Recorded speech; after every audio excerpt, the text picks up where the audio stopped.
I'm joined by Professor Angela McLean, Chief Scientific Advisor at the MOD. First, let me give an update on the latest data that we have on coronavirus. And I can report that through the government's ongoing monitoring and testing programme, that as of today, there have now been 1,383,842 tests for coronavirus across the UK, including 84,806 tests yesterday. We know that 194,990 people have tested positive, and that's an increase of 4,406 cases since yesterday. And of those who have tested positive, 29,427 have very sadly died. And our hearts go out to everyone who has lost a loved one throughout the coronavirus challenge. We continue to see evidence of a flattening of the peak of this virus, but as the figures that I've just read out show, it's not over yet. So in the coming days, SAGE will update ministers with their latest scientific advice. And as ever, we will make sure that we continue to be guided by their advice as we take the decisions on next steps in fighting this virus. Alongside the advice that we get from SAGE, our 5 tests remain absolutely key. First, we must continue to boost NHS capacity so that the NHS cannot be overwhelmed. Second, we need to see a sustained and consistent fall in the number of deaths. Thirdly, we must see further reductions in the rate of infection to manageable levels across all different settings and areas. Fourth, we must be confident that the NHS will be able to cope with future demands, including as a result of any changes that we make to existing measures or indeed any new measures that we might wish to take. And fifth, and above all, we need to be confident that any adjustments to the current measures won't risk a second peak of infections that could then overwhelm the NHS. Later on this week, the PM will update the country on the measures and the decisions that we will need to take to protect the NHS, to safeguard the economy, and to avoid the risk of a second peak that will be damaging both for public health but also for jobs and the wider economy. And as we consider the decisions that we will take next to protect life, but also to protect our way of life, it's now clear that the second phase will be different. We will need to adjust to a new normal where we as a society adapt to safe new ways to work, to travel, to interact, and to go about our daily lives. We've never experienced anything like this first stage of COVID-19 in terms of the scale of the lives lost, but also the lockdown that it has required. And as we go forward, we want to make sure that the next phase is more comfortable, is more sustainable, and prevents lasting damage to jobs and livelihoods. But we need to be under no illusions. The next stage won't be easy. And if we're going to protect life and preserve our way of life, as I just said, we must continue to be guided by the scientific advice we receive and make sure the next steps that we take are sure-footed and sustainable. Now, before I hand over to Angela to run through the data slides, I want to provide an update on one further feature that coronavirus as a challenge has thrown up for this country and indeed for the whole world. Whilst the vast majority of people and countries have come together and rallied to this international mission to defeat coronavirus, there will always be some who seek to exploit a crisis for their own criminal and hostile ends. We know that cyber criminals and other malicious groups are targeting individuals, businesses, and other organisations by deploying COVID-19 related scams and phishing emails. And that includes groups that in the cybersecurity world are known as advanced persistent threat groups, sophisticated networks of hackers who try to breach computer systems.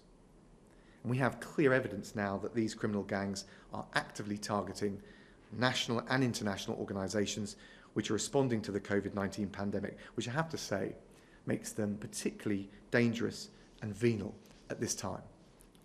So we're working with the targets of those attacks, with the potential targets, and with others to make sure that they're aware of the cyber threat and that they can take the steps necessary to protect themselves or at the very least mitigate the harm that could be wrought against them. So with that in mind, today the UK's National Cyber Security Centre and the US Cyber Security and Infrastructure Security Agency have published a joint warning about these groups, and we've offered some advice on the cyber criminals and other actors who are seeking to exploit COVID-19 through malicious cyber activity. Our teams have identified campaigns targeting healthcare bodies, pharmaceutical companies, research organisations, and also various different arms of local government.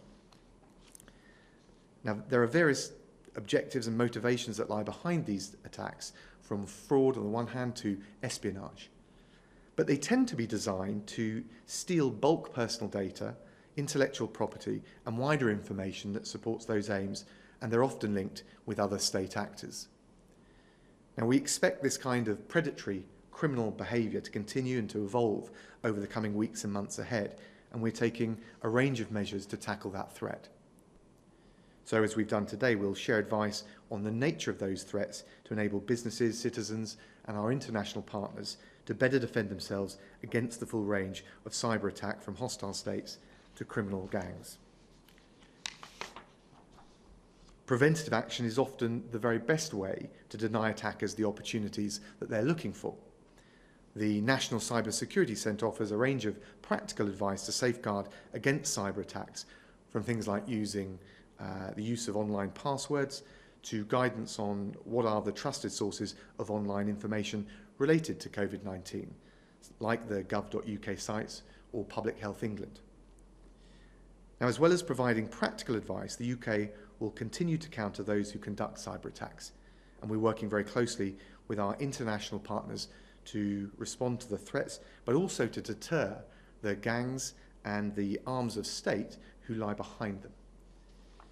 We're absolutely determined to defeat coronavirus and also to defeat those trying to exploit the situation for their own nefarious ends. A question about the death tolls, looking at the official figures that you've just announced and comparing them with figures announced this evening by Italy, it does now seem that the UK has had more deaths from COVID-19 than any other country in Europe.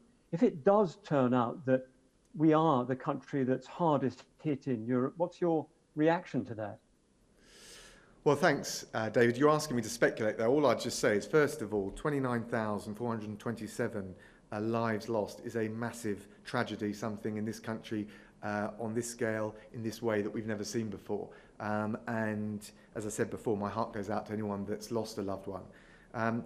In terms of the comparison that you're suggesting, I, as the scientists have all said, I can remember Patrick Vallance and Chris Whitty talking about this. I don't think we'll get a real verdict on how well countries have done until the pandemic is over, and in particularly until we've got comprehensive international data on all-cause mortality. But I think there's 2 points that I'd make about the way the UK has approached things. There are different ways of counting deaths. As we know, we've had that debate in this country. We now publish data that includes all deaths in all settings. Not all countries do that, so I'm not sure that the international comparison works unless you reliably know that all countries are measuring in the same way. And it also depends on how good, frankly, countries are in gathering their statistics. And our own Office of National Statistics is widely acknowledged to be a world leader. And one of the reasons we've embraced that is because we want the transparency, because we are confident and we believe that it's only if we get the full transparency that we'll be in the best place to tackle this virus. So I think it is important, but I don't think you can make the international comparisons you're suggesting at this stage. Not, at least, I don't think you can make them reliably.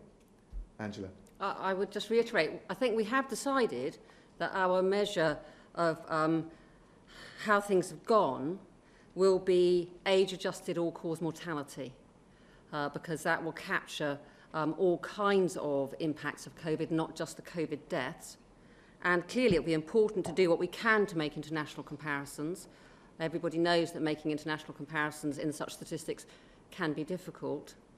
And it may be that will take some time to sort out, and this isn't over yet. Dave, do you want to come back on any of that?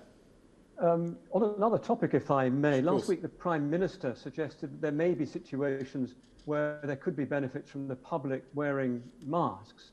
Does that mean that UK government policy on this has changed? And if it hasn't changed, might the public be forgiven for being a bit confused?